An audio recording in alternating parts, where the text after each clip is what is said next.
With so many great watch brands out there in the industry today, I wanted to present my top 5 brands with the best history. So guys, let's get right into it.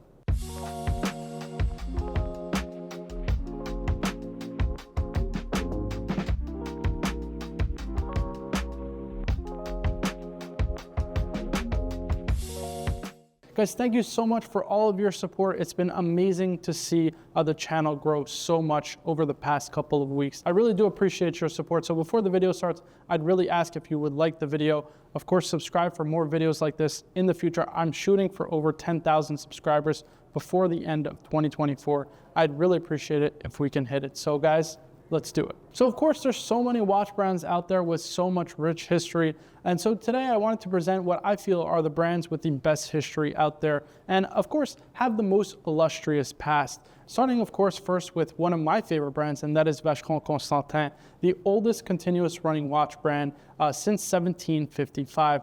Now this is a watch brand that is today, in my opinion, not only the oldest continuous, but also the oldest watch brand. Because of course, there are other brands that technically came before it, but stopped production and stopped manufacturing and weren't continuously run. And so for that matter, I don't think that they count as the oldest, right? When you stop and restart something and essentially just buy the name brand or the rights to the naming, I don't think that's the oldest continuous at that point. So for me, Vacheron Constantin, I would consider to be the oldest watch brand in the watch industry today. And of course, it's a pillar of the watchmaking industry. As collectors and enthusiasts know, of course, it's part of the Holy Trinity, which is made up of Patek Philippe, Audemars Piguet, and Vacheron Constantin.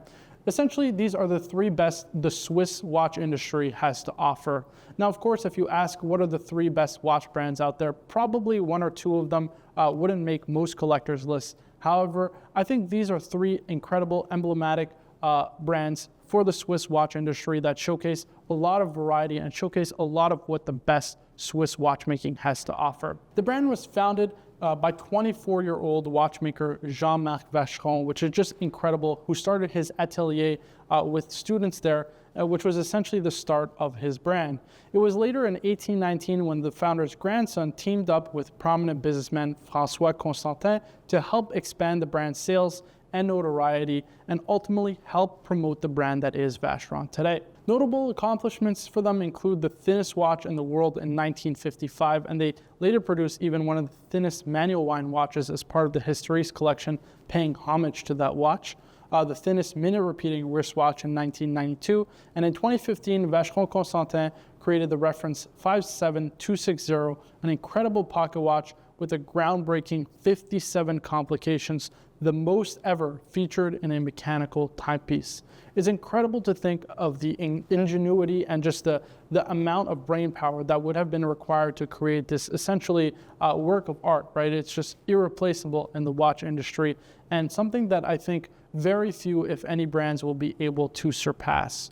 Now, Vacheron today makes about 20,000 watches a year. It is still one of the most coveted brands, and of course, one of the most elusive brands to watch collectors. And I think part of the ownership experience of a Vacheron Constantin watch is knowing that you're buying into a watch or a brand that has the heritage, that has the history, that of course has that savoir-faire, the know-how of watchmaking that dates all the way back to the 1700s. They truly are an incredible watch brand, and I'm a big fan of them. I can't wait to see what comes out next year because they have a huge anniversary coming up, and ultimately, I'm sure they are going to come out with a number of incredible pieces. My second pick is Cartier, which was founded back in 1847 and stands today as another pillar of the watch industry, as what I believe to be probably the greatest watch design house in the watch industry today. All the different iterations of incredible Cartier watches, there's just so many out there that are iconic, super recognizable, and of course, so distinctly a Cartier watch. I would give Cartier the title of the king of elegance because the profile and of course just the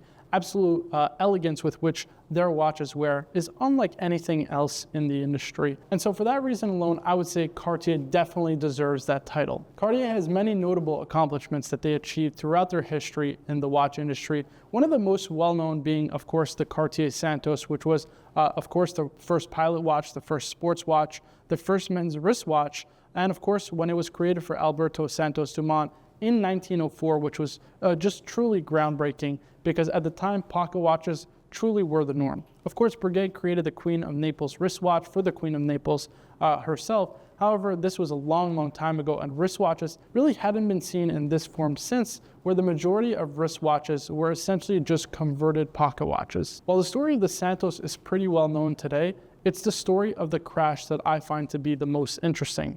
Now, of course, most people are pretty familiar with the crash given its current notoriety, it being originally a Cartier Baignoire, and of course, a car crash occurred where essentially the watch was left on the front dash, heated up, and the watch melted to ultimately form that kind of crash shape.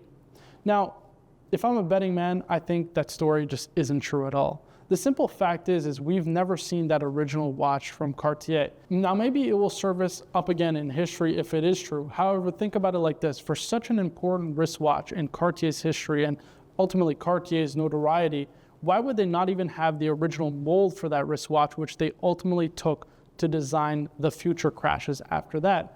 Right? It just makes you think, if they don't present the mold, which they present all their historic wristwatches and molds and designs, why wouldn't they do it for the crash itself? If you go back to when the crash was originally designed, this is the 1960s, which was an era of revolution, both culturally, art, politics, and society just in general. It was a very revolutionary time, and so you actually had something that was really fitting for the time, right? Totally asymmetrical, totally different from anything we'd ever seen, very Dali-esque.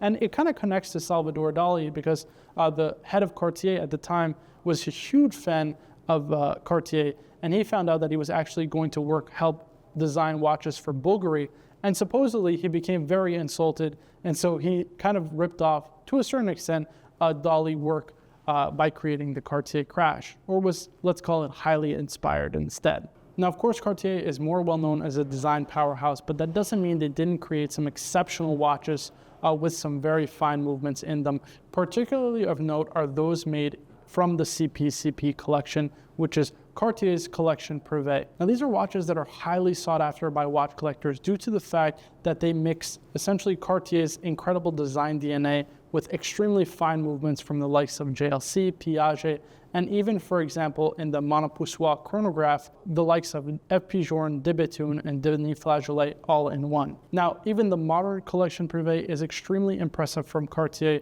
and that is why I feel they have an incredible history overall. My third brand should come as no surprise. It is the most important and most innovative brand of all time that produced the greatest watchmaker of all time, and that is Brigade.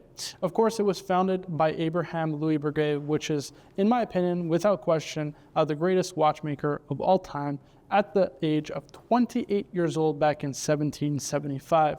This makes Brigade, in my opinion, the second oldest watch brand in the world, as it is one of those few, again, that is the longest continuous, along with Vacheron Constantin, since 1755. Now, I just want to put into context what he was able to achieve is simply impossible. He was a genius. There is just no way around it. From his work on the tourbillon, of course, getting it first and foremost from John Arnold, to his work on automatic winding systems, shock absorption systems, things like Brigade overcoils, balance springs, balance wheels, not to mention, of course, a number of other complications like an equation of time, for example, and of course, those aesthetic nuances that are so well known from Brigade, things like bosom moon phases, Brigade palm hands, of course, Brigade numerals, guilloche dials, he was the first to actually feature them, enamel dials, he was one of the first to really popularize the use of them. There are so many facets and factors that make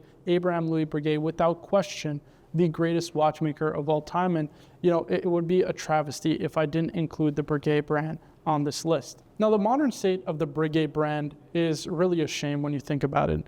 Unfortunately, for some reason or another, Swatch Group just refuses to put the necessary resources into the brand to restore it back to life, for lack of a better expression. At the end of the day, their sales are waning without question, and people just aren't interested in what I feel is probably the most historic and important watch brand in the watch industry of all time, unquestionably. Right? Again, the advancements that he made are just unparalleled in the watch industry. He is what we know today as like the greatest innovator, the Steve Jobs, the Elon Musk in the watch industry. It should come as no surprise, it is the watchmaker's watchmaker, Jaeger-LeCoultre. Now, this is a brand that was founded in 1833. JLC is known today as the watchmaker's watchmaker due to their incredibly innovative and rich history. They've made over 1,400 calibers for the who's who of the watch industry, including the likes, of course, of Patek Philippe, Audemars Piguet, and Vacheron Constantin, which I mentioned earlier, are part of the Holy Trinity, right? The finest the Swiss have to offer. JLC also holds over 400 patents, which just goes to show you the incredible watchmaking know-how and prowess of the brand. Now, one of the distinguishing features of modern JLC watches is the 1,000-hour stamp, which actually showcases that the brand certifies that they tested and inspected and timed and regulated the watch for over 1,000 hours in their factories before it actually left the premises. Just a nice detail and, of course, a great touch, one that you would expect from such a high-quality watchmaker like JLC. Now, today, JLC, I would say, is mostly known, mostly well-regarded for the Reverso. And I am a bit ashamed to think of that. While I think the Reverso is an amazing design, of course, an all-time classic, I think where they really shine is in a lot of their complications and their high complications in particular. They make just some absolutely stunning wristwatches, but I'd also love to see JLC focus a little more on their lower end pieces. While I love the JLC brand, a lot of their kind of more in-house or lower priced items have a lot of machine finishing, and it just feels that they're not paid as much attention to as kind of the higher end stuff, which I understand, but I would really love to see a brand like JLC take the approach of an A. Lange & Söhne, for example, and approach all of their watches in the same way. Now, JLC makes about 100,000 watches a year today. Again, another brand that doesn't particularly sell super well at retail, let's say, but they do sell very well. They're very well followed, very well respected. And I'd say that they are that kind of enthusiast watch brand, right? The watch collector's watch brand. People know when you're wearing a JLC and highly respect your choice because they have some of the best pedigree and history out there in the watch industry. And last but certainly not least, of course, is the king of complications. It is Patek Philippe. I think it needs really no introduction, but Patek Philippe is one of the greatest brands of all time, not because of their illustrious history. If you go back to kind of the 1800s, actually Patek Philippe was, I would say, triumphed by Vacheron Constantin and also AP, especially AP, just based on their work on complications in the past. However, I would say in a modern context, Patek Philippe is without question, one of the most groundbreaking and important watch brands in the watch industry today. Now, I wouldn't say in the last 20 years they were that innovative, but if we're going back 50, 100 years, I mean, what they were producing in a wristwatch form was unparalleled. Split-second chronographs, perpetual calendar chronographs, the first to serially produce perpetual calendar chronographs, the first to kind of mix crazy complications in a wristwatch, like, for example, a minute repeater, perpetual calendar, and have that fully automatic, for example, which is a feat in and of itself. There's a number of incredible achievements that Patek Philippe made in terms of watch complications, which is the reason why I think they are the king of complications and arguably the brand with the highest pedigree in the watch industry. I think if you ask most watch collectors what's the best watch brand in the world, they would say Patek Philippe, and that's simply due to the fact that their more modern history, let's say the last 100 years, is some of the most illustrious history of any brand in the world today. And I would say that I would agree with that because it's just unparalleled what they've been able to achieve. Especially when it comes to grand complications in a modern context, it's just truly incredible. So guys, this is my list for the top 5 brands with the most illustrious history in the watch industry today. I hope you enjoyed this. Of course, feel free to comment down below what you think are some of the best brands that have the best history out there. I'd love to hear your feedback. As always, I'd really appreciate if you like the video, subscribe for more videos like this in the future. My name is Marco for the Brigade Jewelry YouTube channel, and I'll see you in the next one.